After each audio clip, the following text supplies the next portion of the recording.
دعا کرتا ہوں اللہ آپ کو اس بیماری سے نجات عطا فرمائے۔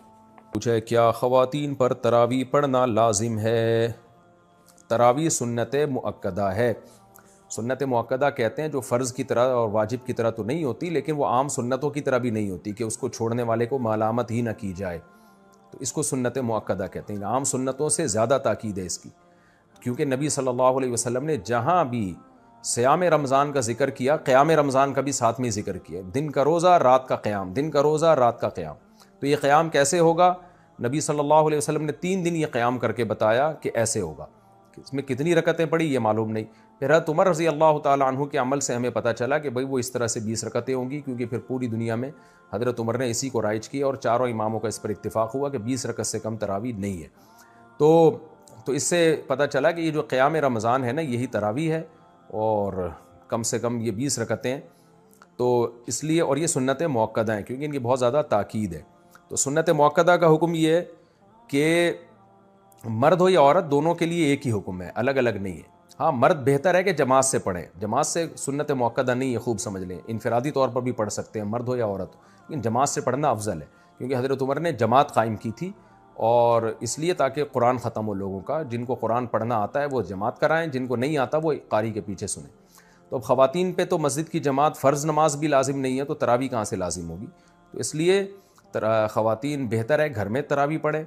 مسجد جانا چاہیں تو ہماری رائے تو یہی ہے کہ اس زمانے میں ان کو مسجد جانے کی بھی اجازت ہے، حدیث میں اس کی ثبوت ملتا ہے، اور تراویح میں تو ہمیں ملتا ہے کہ اسلاف اپنے عورتوں کو بھی تراویح کی نماز میں لایا کرتے تھے۔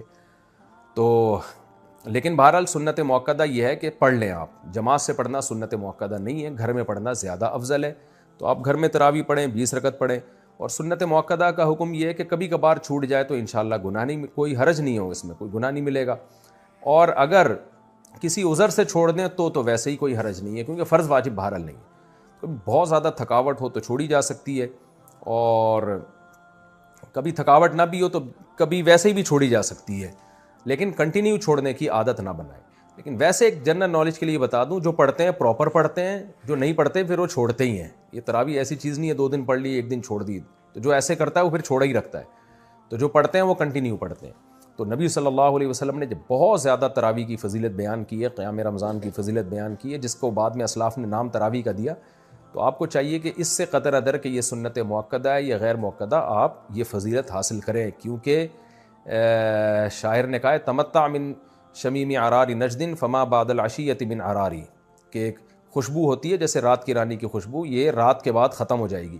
تو تراویح کی فضیلت بھی رمضان کے بعد ختم۔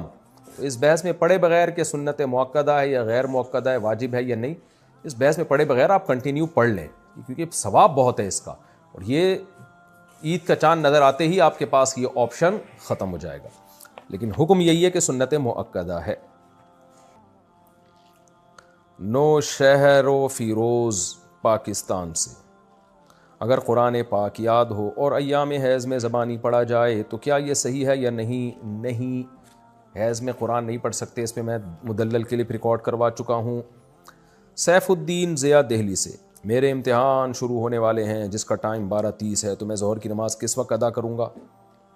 بھائی مجھے نہیں پتا آپ کے یہاں ظہر کے ٹائم شروع کب ہوتا ہے ختم کب ہوتا ہے، تو امتحان اگر 12:30 پہ شروع ہو رہا ہے اور ظہر کا وقت پہلے شروع ہو جاتا ہے تو پہلے پڑھ لیں ظہر کی نماز، اور اگر ظہر کا وقت 12:30 تک شروع نہیں ہوتا تو پھر امتحان ختم ہونے کے بعد اگر ظہر کا وقت قائم رہتا ہے تو پڑھ لیں، امتحان ختم ہونے کے بعد پڑھ لیں۔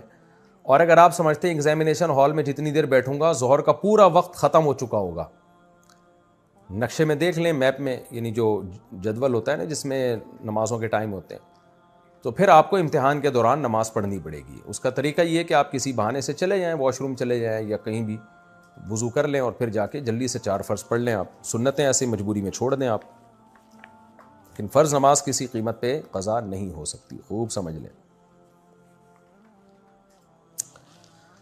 عائشہ اختر راجستھان انڈیا سے، ہمارے ہاں 2 باتیں بڑی عام ہیں، ایک یہ کہ حشر میں ایک سوال ہوگا جس میں آپ سے پوچھا جائے گا کہ آپ کا پیر کون ہے، اگر اس کا جواب نہیں دے پائے تو جہنم میں جائیں گے۔ دوسری یہ کہ جس کا کوئی پیر نہیں ہوتا اس کا پیر شیطان ہوتا ہے، اس لیے پیر بنانا بہت ضروری ہے، تو مہربانی کر کے بتائیں کیا یہ باتیں درست ہیں؟ دیکھیں پہلی بات تو بالکل ہی کالعدم ہے کہ حشر میں سوال ہوگا آپ کا پیر کون ہے، نہ پیر کا سوال ہوگا نہ منگل کا سوال ہوگا، ذہن میں رکھیں۔ باقی یہ کہ جس کا پیر کوئی نہیں ہوتا اس کا پیر شیطان ہوتا ہے، یہ کسی حد تک درست بھی ہے، کسی حد تک غلط بھی ہے۔ درست اس سینس میں ہے کہ عام طور پر جب آپ کے پاس علم نہیں ہوتا اور آپ صاحب علم کو اپنا رہبر بھی نہیں بناتے تو آپ گمراہ ہو جاتے ہیں، پھر گمراہ لوگ آپ کو گمراہ کر دیتے ہیں۔